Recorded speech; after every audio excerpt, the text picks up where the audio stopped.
Welcome, students. I am so glad to welcome you for the new academic year 2020 2021.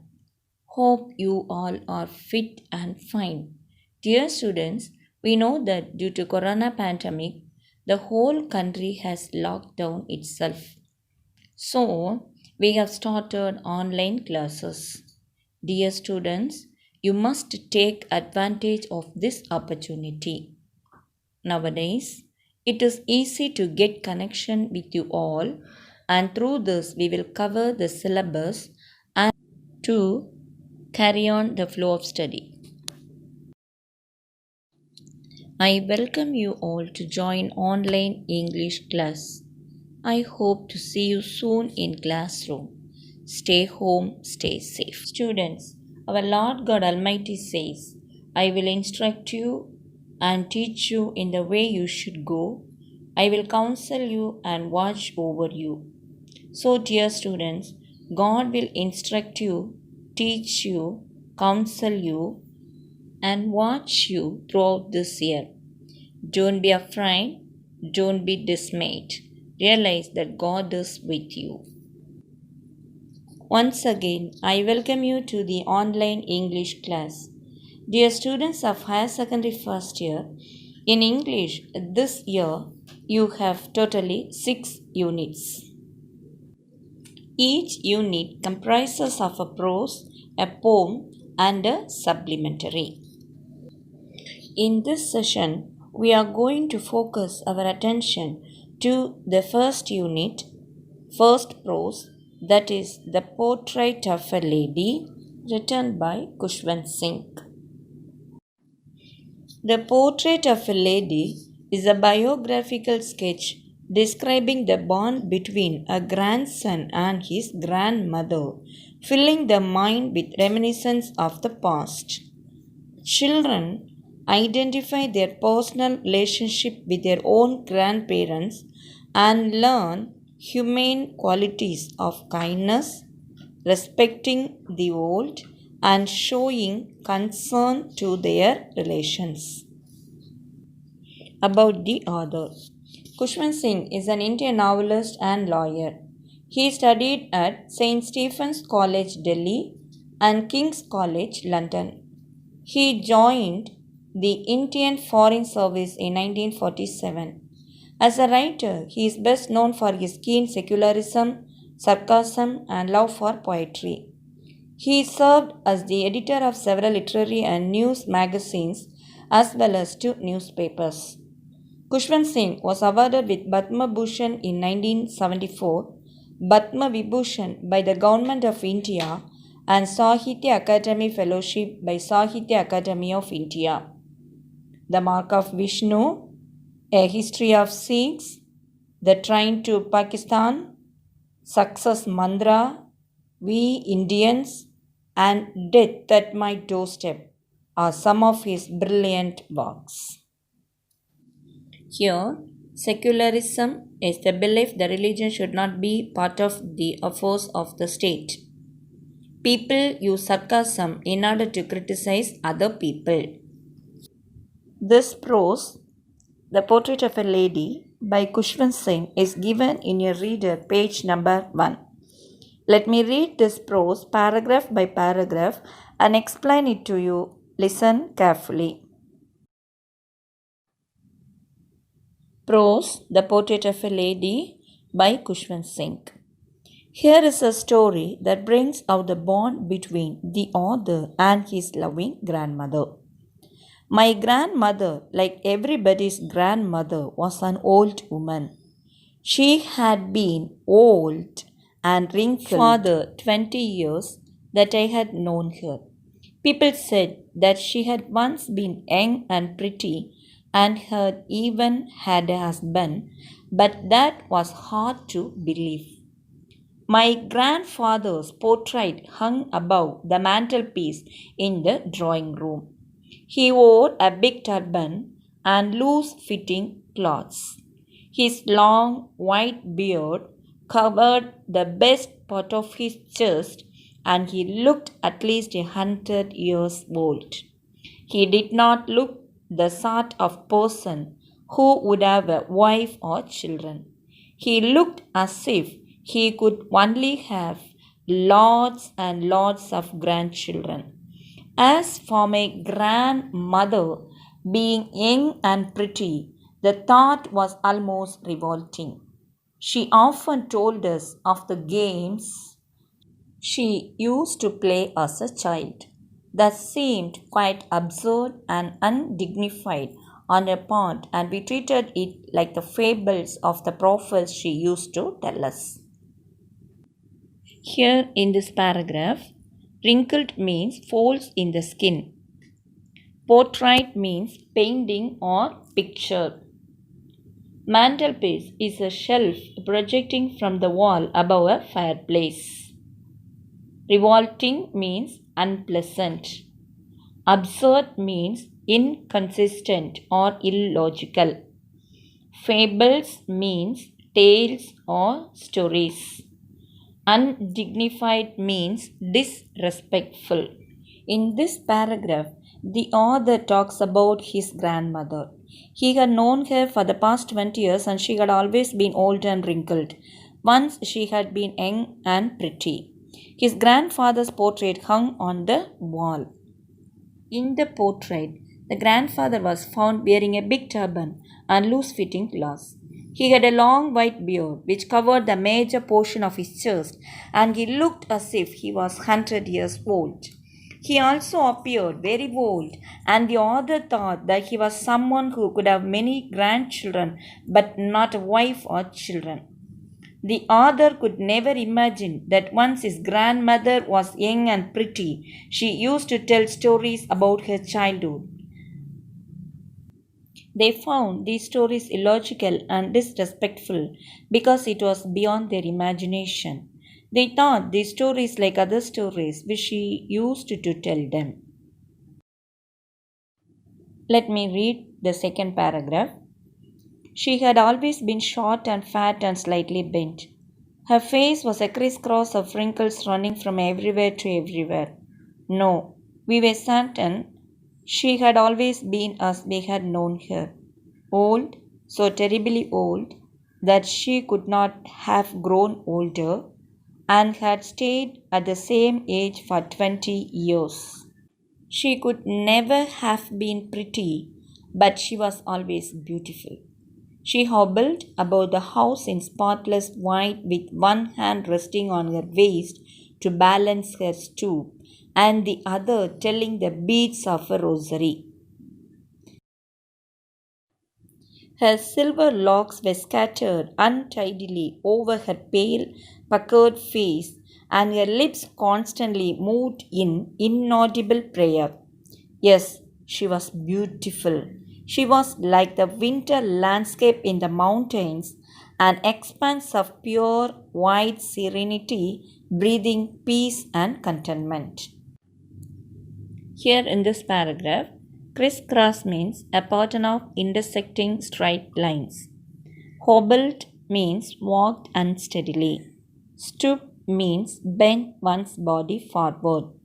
Puckered means wrinkled. Expanse means wide area. His grandmother was short, fat, and slightly bent. She was an old woman with wrinkled skin. She had been like that for 20 years. Once she had been young and pretty.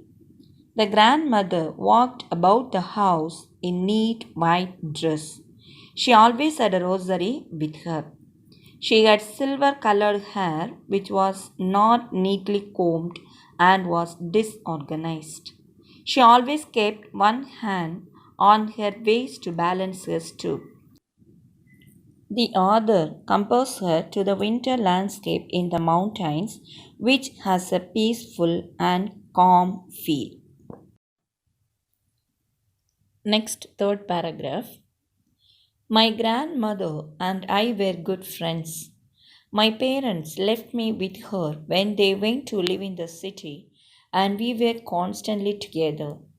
She used to wake me up in the morning and get me ready for school.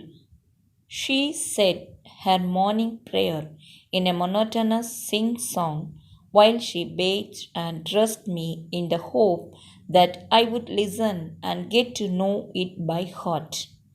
I listened because I loved her voice but never bothered to learn it.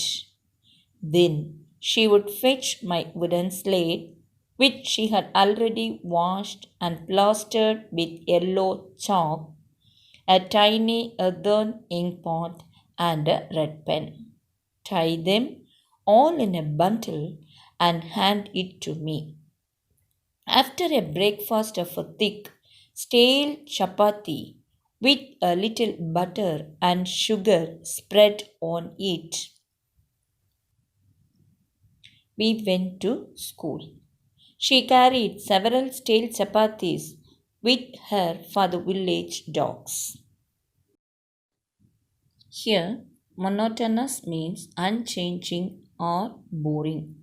Bothered, to be concerned. Stale means no longer fresh and pleasant to eat. The author and the grandmother were good friends. The author was left with his grandmother in the village because his parents went to live in the city. She used to help him to go to school. Every day morning she recited her prayer while she bathed and dressed him up, thinking that the author would listen and learn the prayer by heart. She would make his things ready like a wooden slate, a tiny earthen ink pot, and a red pen. After they had their breakfast, they both used to walk to school. She carried stale chapatis with her to feed the village dogs. Next, let me read the fourth and fifth paragraph together. Fourth paragraph.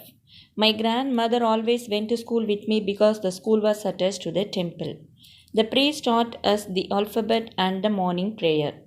While the children sat in rows on either side of the veranda, singing the alphabet or the prayer in a chorus, my grandmother sat inside reading the scriptures. When we had both finished, we would walk back together. This time, the village dogs would meet us at the temple door. They followed us to our home, growling and fighting with each other for the chapati we threw to them. Fifth paragraph. When my parents were comfortably settled in the city, they sent for us. That was a turning point in our friendship. Although we shared the same room, my grandmother no longer came to school with me. I used to go to an English school in a motor bus. There were no dogs in the streets, and she took to feeding sparrows in the courtyard of our city house. Here, scriptures are the sacred writings of a religion.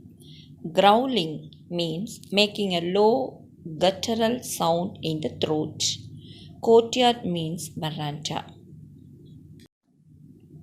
The grandmother accompanied the author to school because she had a chance to feed the stray dogs with stale chapatis. Moreover, she had time to read scriptures inside the temple. The author would sit on the veranda with other children, would sing the alphabet and prayers in the chorus. After finishing, they would walk back home together. When the grandmother with the author went back home, she used to throw chapatis to the dogs. So the dogs followed the grandmother after school hours. When his parents got settled in the city, they called them. That was the turning point of his friendship with his grandmother. In the city, the author and his grandmother were not very close. She did not accompany him to school. He used to go to an English school in a motor bus. No village dogs to feed, so she started feeding sparrows in the veranda of their house. Next, sixth paragraph. As the years rolled by, we saw less of each other. For some time, she continued to wake me up and get me ready for school. When I came back, she would ask me what the teacher had taught me. I would tell her English words and little things of Western science and learning, the law of gravity, Archimedes' principle, the world being round, etc. This made her unhappy. She could not help me with my lessons. She did not believe in the things they taught at the English school and was distressed that there was no teaching about God and the scriptures. One day, I announced that we were being given music lessons. She said nothing, but her silence meant disapproval. She rarely talked to me after that. Here, years rolled by means time passed. Distress means suffer from sorrow or pain. The author's grandmother was not happy to know that in the city school they did not teach about God. She was not interested in the music class too. She did not think that the subjects taught in the school would not teach any value to the children. She stopped talking to him. Seventh paragraph of the prose. When I went up to university, I was given a room of my own. The common link of friendship was snapped. My grandmother accepted her seclusion with resignation. She rarely left a spinning wheel to talk to anyone. From sunrise to sunset, she sat by her wheel spinning and reciting prayers. Only in the afternoon, she relaxed for a while to feed the sparrows. While she sat in the veranda, breaking the bread into little bits, hundreds of little birds collected round her, creating a veritable bedlam of chirruping. Some came and perched on her legs, others on her shoulders. Some even sat on her head. She smiled but never shooed them away. It used to be the happiest half hour of the day for her. Here, snapped means broke or cut. Seclusion means isolation. Bedlam means noisy confusion. Chirruping means the noise of a small bird. Perched means sat or rested. Should means make go away by saying shoo. When the author joined the university, he was given a separate room, and the common link between grandson and grandmother was broken.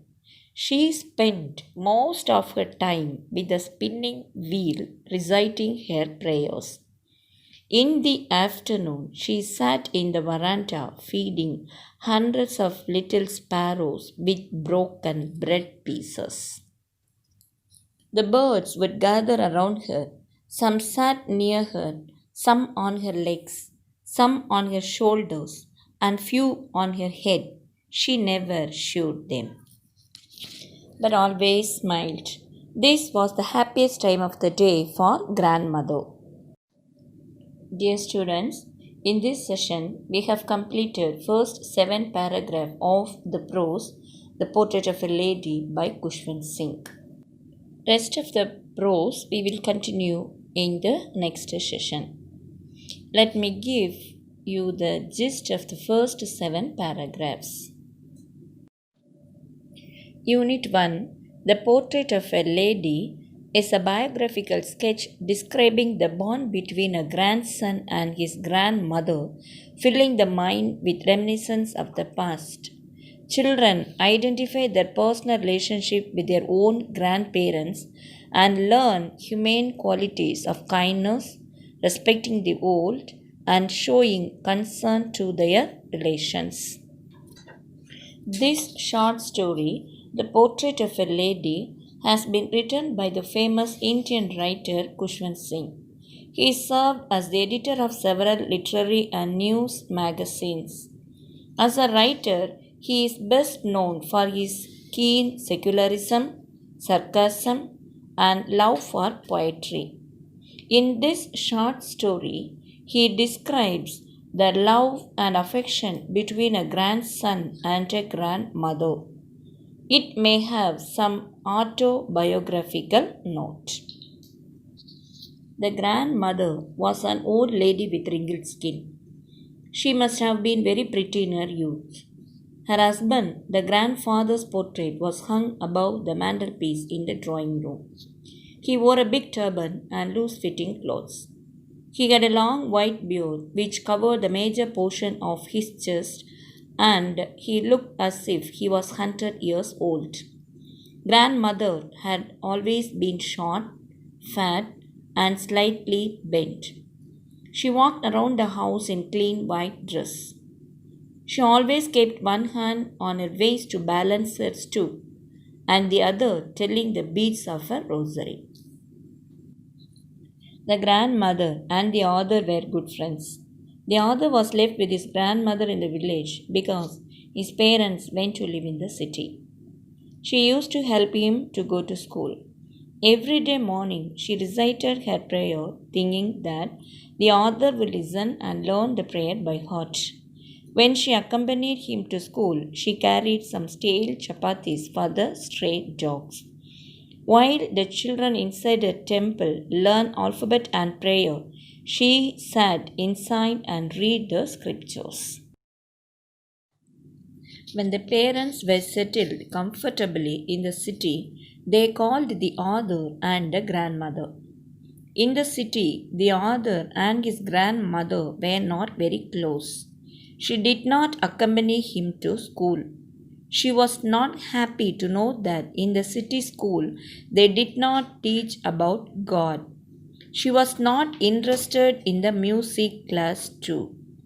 When he joined the university, he was given a separate room, and the common link between grandson and grandmother was broken. She spent most of her time with the spinning wheel reciting her prayers. In the afternoon, she sat in the veranda feeding hundreds of little sparrows with broken bread pieces. Next, students, I am going to give you answer the following in one or two sentences based on your understanding of the story. First question. Describe the grandfather as seen in the portrait. Answer. In the portrait, the grandfather was found wearing a big turban and loose fitting clothes. He had a long white beard which covered the major portion of his chest, and he looked as if he was 100 years old. Second question. Why was the author left with his grandmother in the village? Answer. The author was left with his grandmother in the village because his parents went to live in the city. Third question. Where did the author study in his childhood? Answer. The author studied in the village in his childhood. His school was attached to a temple and the priest was their teacher. Next question. Why did the grandmother accompany the author to school? Answer. The grandmother accompanied the author to school because she had a chance to feed the stray dogs with stale chapatis. Moreover, she had time to read scriptures inside the temple. Next one.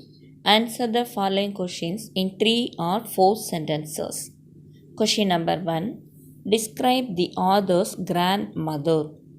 The author's grandmother was an old woman with wrinkled skin. She had been like that for 20 years. Once she had been young and pretty. Next question. What was the daily routine of the grandmother at home? Answer. The grandmother walked about the house in neat white dress. She always had a rosary with her. Every morning she woke up the author up for the school. While she bathed him, she said her prayer. Then she went to school with him. She had some stale chapatis with her to feed the stray dogs. Next question. How is school education in the village different from that in the city? Answer. The village school was attached to a temple.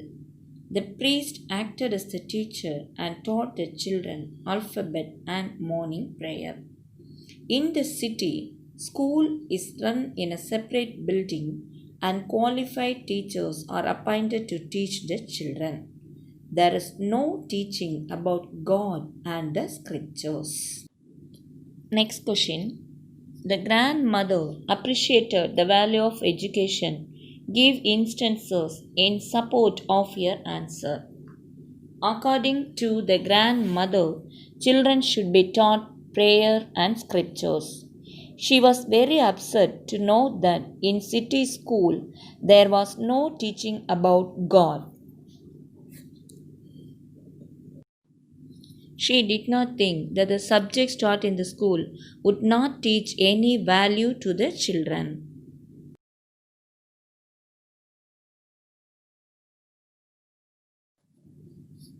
Dear students, you have to maintain English notebook. In this notebook, first write down in-text. In this in-text, note down Unit 1, Prose, the portrait of a lady. Next, in a fresh page, write down the title of the prose 1, The Portrait of a Lady by Kushwant Singh. Then, copy down synonyms. Answer the following in 1 or 2 sentences. Here you have 5 questions and its answers. Answer the following in 3 or 4 sentences. 3 question and answers. Dear students, you should maintain a very neat English notebook and write everything neatly and legibly with good handwriting. Use fountain pens to write. Fountain pens use liquid ink and have a flexible writing tip that allows for stylized, better handwriting. Students, use fountain pens to write in your English notebook. Students, the pen is the tongue of the mind. Dear students, once the school reopens, your notebooks will be checked and you will be rewarded with internal marks. Students, the best preparation for good work tomorrow is to do good work today. Pour your heart and soul into everything you do. A journey of 1,000 miles must begin with the first step. Faith is taking the first step even when you don't see the whole staircase. Your mind is a powerful thing. When you fill it with positive thoughts, your life will start to change. Start the work with positive mind to get positive result.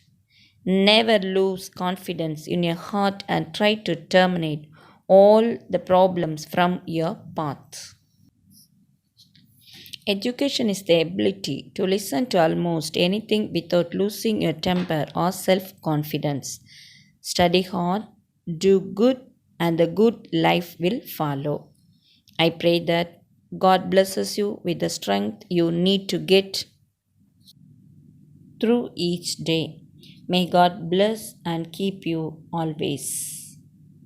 God be with you till we meet again. Thank you.